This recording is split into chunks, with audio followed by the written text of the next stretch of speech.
mine is more of a personal story, and for me, it starts in childhood. If any of you watch Stranger Things right now, so I'm a child of the 70s and 80s, and I used to play a lot outside with the neighborhood kids. We'd play kick the can and ghost in the graveyard and hide and seek, and we'd just stay out there until our parents were screaming at us to come inside, usually pretty late at night, well into the darkness. But for me, the darkness at night was safety, at least outside it was. It was friends, it was fun, it was a lot of screaming and yelling and throwing stuff around outside, kids being kids.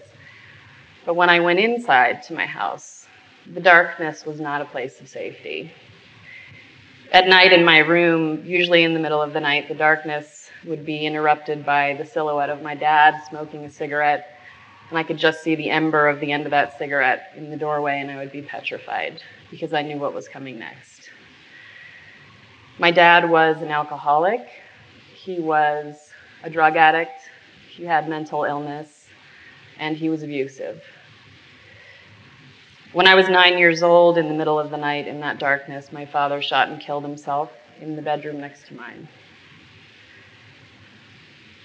In the days that followed his death, there were endless streams of people that came through our house, bringing cards, flowers, teddy bears, endless honey-baked hams. We had a lot of ham. I actually don't like ham to this day. I really don't. But I watched this endless stream of people coming in, and I was sort of outside of myself. I was numb watching this, and I was trying so hard to feel the sadness that people felt. But I was 9, and kids have a hard time with emotion, and really the only thing I felt was a sense of relief, that fear was gone, and that I might be able to sleep and be in the house safely in the darkness for the first time in my life. The night before I was supposed to go back to school, which was probably a week after he died, I was petrified again because I was nervous about how the kids were going to treat me when I got back to school. Kids are strange, right? Things happen, trauma happens, weird things happen, and kids turn on you because they don't really know how to handle emotion. They don't know how to handle kids that have been damaged, and at that point I felt like a secret of mine had been let out of the bag and that these kids were going to treat me differently because they didn't know what else to do. So I was scared. But what I didn't expect is what actually happened the next day when I went back to school. It was as if the entire school had been prepared for my return, my brother's return. The kids were so warm and welcoming. They brought me right back into the fold with them. We played like nothing had changed. The teachers were there early to prep me and make sure I was doing okay, made sure I could get caught up with my homework, anything I needed. And they had given me actually this huge card that the whole class, the whole grade had signed, these words of sympathy and kindness and love. And I still have that card to this day. And that was the first moment where I realized this seemingly small act of kindness where these kids had brought me back into the fold and these adults had really prepped for, in my mind, this broken child to come back to school. And I think that was the first time an act of kindness changed my life and actually probably saved my life. If I fast forward a little bit to adulthood, when I was 31 years old, I got pregnant. Loved being pregnant. I actually had a fabulous pregnancy, every part of it. And I was so looking forward to meeting this daughter that I knew was coming. But the moment she was born, everything changed. And I was plunged into a very deep, dark, painful postpartum depression that had me planning my own suicide. And I was very lucky that I had a loving and caring and supportive husband, parents, and friends who immediately saw what was going on with me. And they were able to get me support and help right away. And at that point, I started a long journey of mental illness and medication of my own. And I spent the next 10 years on many, many different medications for anxiety, depression, paranoia, sleep, you name it, I was on it, or I'd tried it. And at one point there, for a pretty long stretch of period of time, I had 7 different medications that I was on, 2 of them just to counteract the effects of the others that I was taking. But I wasn't ashamed of it, and I wouldn't say I was ashamed of being mentally ill. I wasn't ashamed of taking medication. The medication saved my life, but more importantly, those that supported me and never ever judged me in those moments of postpartum depression. That was the second act of kindness that literally saved my life. About 6 years ago, I took a job as the vice president of the Random Acts of Kindness Foundation. There actually is a job that pays me to make the world a better place. And it's a pretty sweet job. But it's actually also been one of the most difficult and painful journeys in my life because kindness for me means so much. It is these moments that seemingly little small acts of kindness that to the person who's witnessing them or the person who's giving them, and sometimes to the person that's receiving them, they don't seem like a big deal, but in fact, they can change your life and possibly save your life.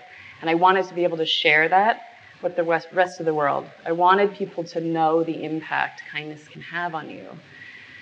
And so I've been there 6 years. I've traveled the world. I have worked with amazing people, some of whom are here. And I've spent actually a good amount of time talking to the Dalai Lama about kindness and the impact that it has.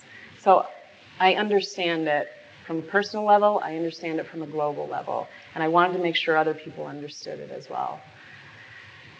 I had a conversation with one of my colleagues about 2 years ago who knew how much I was struggling with the mental illness and all the medications and this idea that I would probably never get off of them.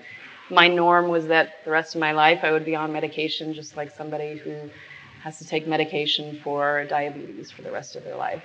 It was just the way it was going to be for me. But I wanted to get past this sort of neutral place that on my best day, I felt neutral. I wanted to feel like one of those happy people that could enjoy every day or look forward to something every day. I just wanted to get up and not have a really bad day. That was my goal. And she asked me how I was doing with the medication, and I had to think about it for a minute because I hadn't thought about it. It's not something I think about all the time. And I said, it's interesting. I've been off of 6 of the 7 medications now for over a year, and I didn't even realize it. And she said, why do you think that is? And I said, well, I think the stuff we're talking about really works. And I don't think I realized that I can go out and talk about the impact of kindness and the science of kindness, but it never really felt like it was part of my healing process. And so I had a revelation that it in fact was. So I want to talk a little bit about that in a minute, but I'm going to ask you to indulge me for a second, and this might be a little uncomfortable for you, but I'm going to ask you to do it anyway. I'm going to ask you, when I say go, to stand up and turn to the person next to you and hug them for 10 seconds, and I'm going to count you down. And then I'll explain why afterwards. Okay? You ready? Go.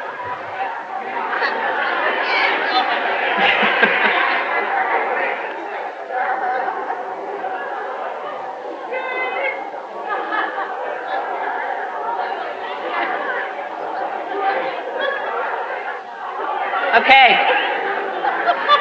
10 seconds.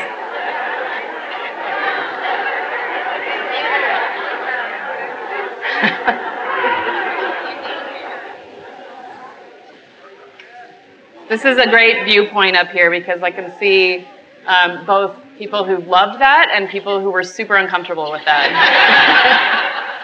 But what I can also see is a lot of people, if not everybody in this room, is smiling, and some of that may be because of discomfort. But really, that was probably because it felt good. And there is a biological reason for that. And this is where I started to get into this idea of why is kindness so important and why is it so impactful. And so right there, what we just did was an act of kindness for each other, for yourselves, and for me to witness. So there is this triangulation of kindness The person who's receiving it, the person who's giving it, and the person who witnesses all have the exact same reaction in their body and in their brain, and the same levels of dopamine, serotonin, endorphins, all these things we've been hearing about. You all have the same reaction. It's interesting with kindness, there are people who are perpetually kind. I'm actually not one of them, even though you might think I would be. I'm not perpetually kind. But those that are perpetually kind have 23% less cortisol in their body, which is your stress hormone. So without going into all the statistics about this, when you have higher levels of endorphins, dopamine, serotonin, oxytocin, lower levels of cortisol, you actually have lower blood pressure. You feel more connected to the people around you. You have lower stress. You sleep better. You live longer. You look younger. I'm kind of hoping Big Pharma is not watching this right now, because it's sort of the fountain of youth that we're talking about right now. And it's pretty easy, because really only a couple minutes a day you can get this. If you are doing this on a regular basis, you can get the effects of this all the time. That hug is one little bit. Imagine if you felt like that all the time from just buying coffee for somebody or letting them merge into traffic. That's a big one.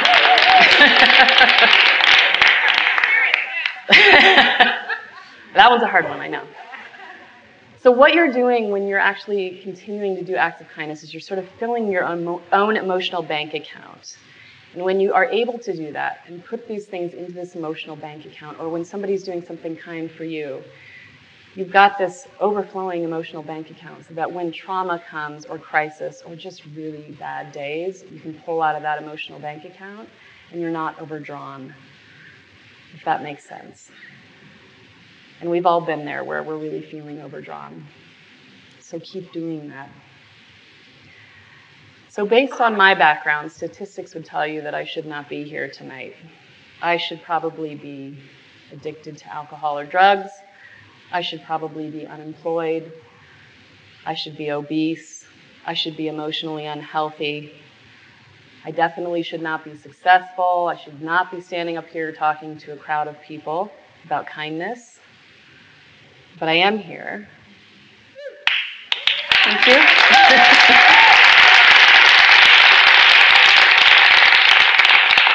And what my challenge to all of you tonight is to do something really simple, and that's tune in to the beauty around you.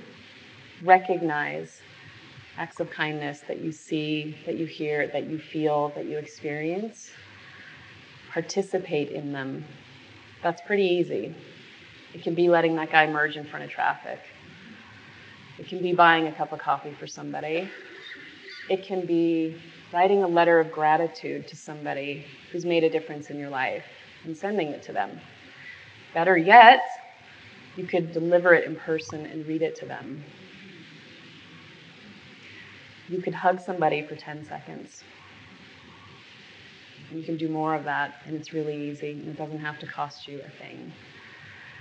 So I would ask you to go a little bit outside of your comfort zone and start doing this. And you'll begin to heal not only yourself, but those around you. And when we start to do that, we can really change the world. And it starts now.